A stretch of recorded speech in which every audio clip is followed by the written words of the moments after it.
There's a format I do on this YouTube channel called viewer call-ins, where basically I go on a live stream and you can call into the show and talk to me about what are you dealing with and how can I help you. And there are recurring trends that I see when I do these call-ins, and one of them that always comes back is game marketing. And the very basics of game marketing is kind of what it comes down to, so I want to make a video covering that. Because, you know, we always say like, oh, just put the Steam page up and that's the way you start marketing. But there's a lot more stuff around it, especially if it's your first or second game, you may not know about. The first thing, of course, is when should you launch your Steam store page? Because there's a lot of answers here.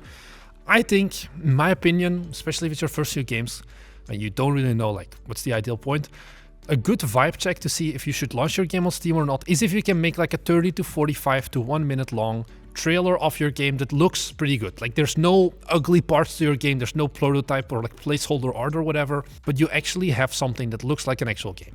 Don't launch the Steam page with only screenshots. I will personally find you and hunt you down. I don't think that's a good point, but once you have something that is at least like, you know, trailer worthy, it means that you probably have a game that is marketable. You have enough of like video footage as well to kind of showcase your game and to work on that. There's a bunch of other stuff like, yeah, you need to have good capsule art and things like that.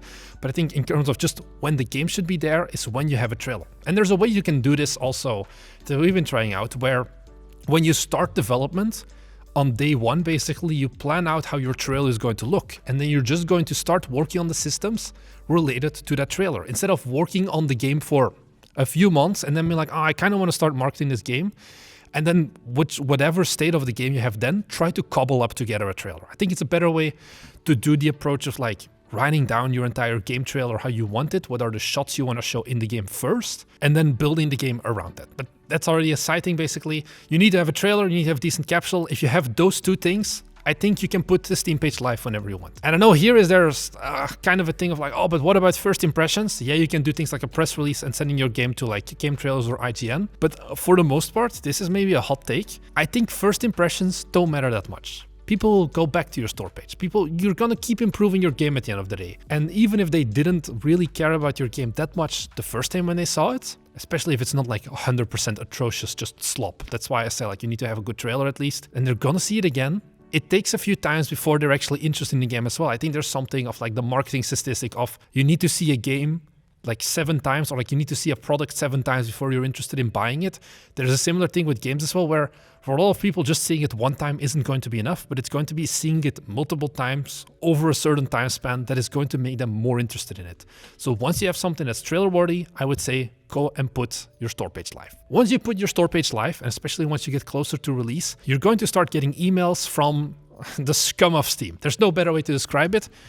I just want to say this now. Do not ever engage with curators. Curators are a byproduct of an old era of Steam that never really worked. I have sat down in meetings with Steam themselves talking about how they can get rid of curators because it's only filled with bad actors, basically. There's like 1% of curators who actually try to be good, but most of them, it's key farms, it's pirating farms, it's all of that. You're going to get these like shitty automated emails the moment you put your Steam page live or the moment your game is close to release of like, I'm a Steam curator with 20,000 followers or whatever. Can you send me a key of your game? It's just going to be sold on G2A or whatever.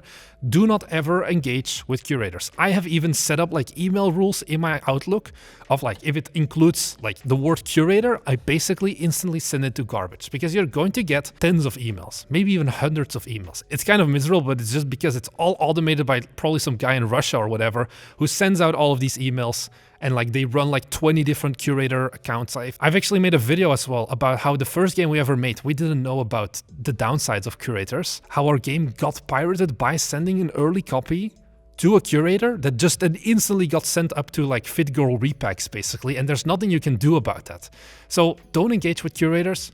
At best, they're gonna sell your keys. At worst, they're gonna pirate your game, but they will never be any meaningful marketing for your game. There's other ways to market your game. Just ignore Steam curators. There's nothing good about them. Another question I always get at these call-ins is like, okay, I'm working on this game, but why am I not getting wish lists? And this is, the hard to swallow pill. It's like any game, especially the marketing, lives or dies by the idea and by the appeal of the game. If you're making a game that is just a simple, like, first-person controller in an asset store house, there's no appeal. There's nothing interesting about it yet. What are we doing here? Or it's a 2D pixel art platform with like very inconsistent pixel art. It doesn't scream, I want to play this game.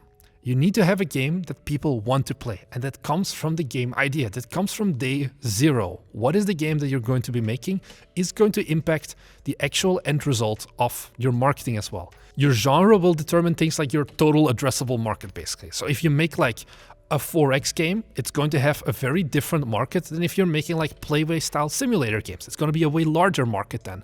Or if you're going to be making, oh, I'm going to make a Breakout like. It's like, okay, you can make a Breakout like, but know that the total addressable market for a game that's like Breakout in 2025 is going to be 1/1000 or even less of like what you get if you're making Playway style games. If you want to really make those game ideas, okay, it's fine by me, but keep those things in mind that it will actually have a big impact in all of your marketing. Marketing is a multiplier. Your game idea is a multiplier for all of your marketing, basically. It could be 100 times multiplier, it can be a 10 million times multiplier, or you can be stuck on a 1x multiplier, depending on the idea. And then, okay, you may be choosing a good genre, and it will help you to a certain degree. We had that with our first game. It was an automation game, which was a genre that had good interest, but we just didn't have good visuals and we didn't have good mechanics. So that immediately like dropped the multiplier as well.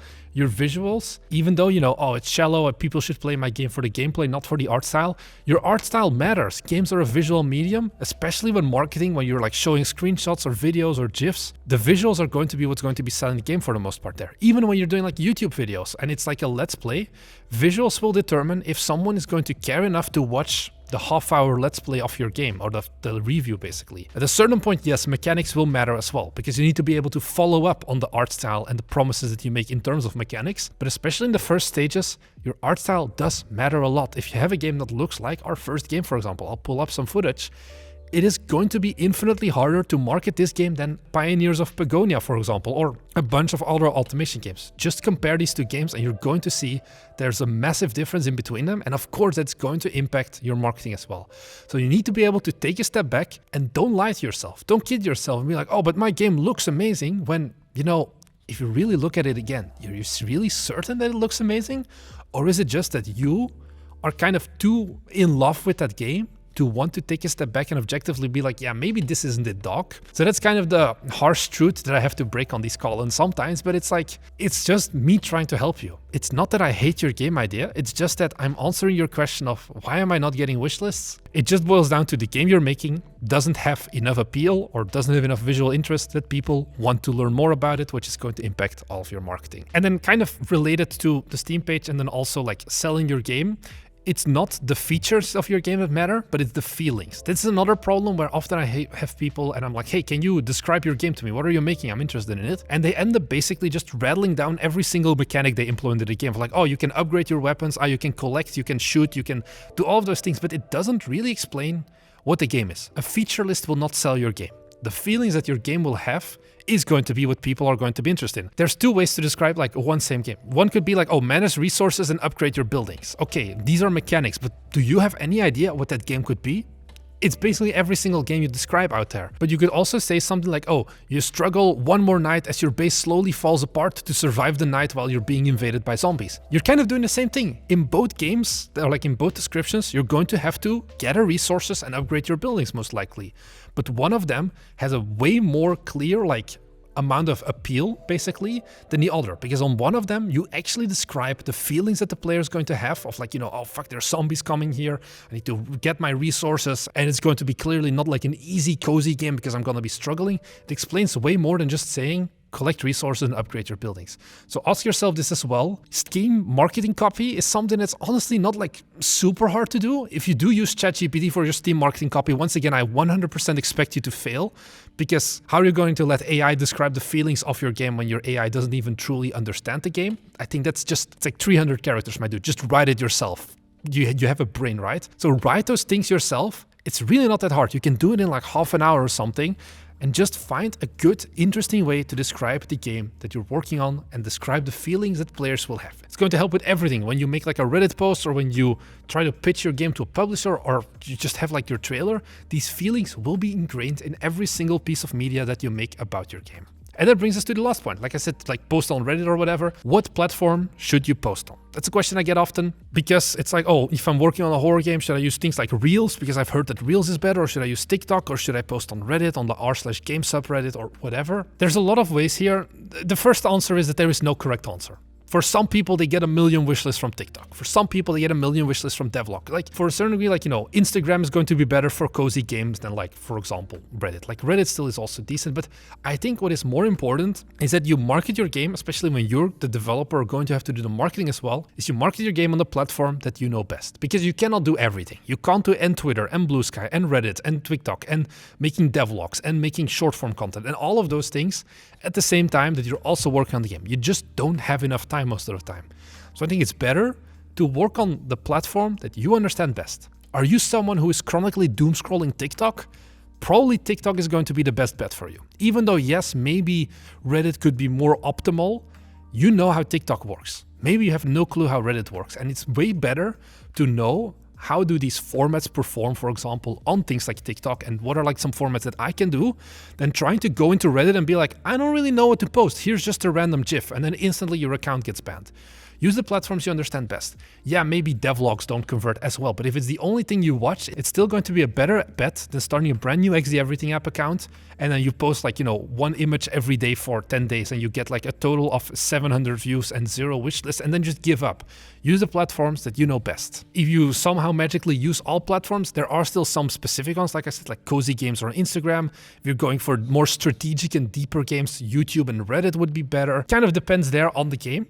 If you really are good at everything, you just try everything for like a week, you see what formats perform best, but I wouldn't go for more than 2 different platforms to market your game on, because then it just becomes unmanageable. And I think those are honestly the basics of game marketing. I've made more videos about game marketing, about like diving into YouTuber outreach and Steam festivals and whatever, but I think these are kind of the small things that I just want to say more to like people who are just starting out with game development in general, and what you should know about marketing your game. So if this was an interesting video, go ahead and do me a favor, go down below and subscribe, because I'm on a journey to build $1 million game studio in 2026, and I want to bring you along with it. We'll be uploading 2 videos every week talking about the things that we learn along the way, and I just want to share that with you so you can make better games as well. So I hope you want to join me on this journey, and I'll see you guys in the next one. Bye!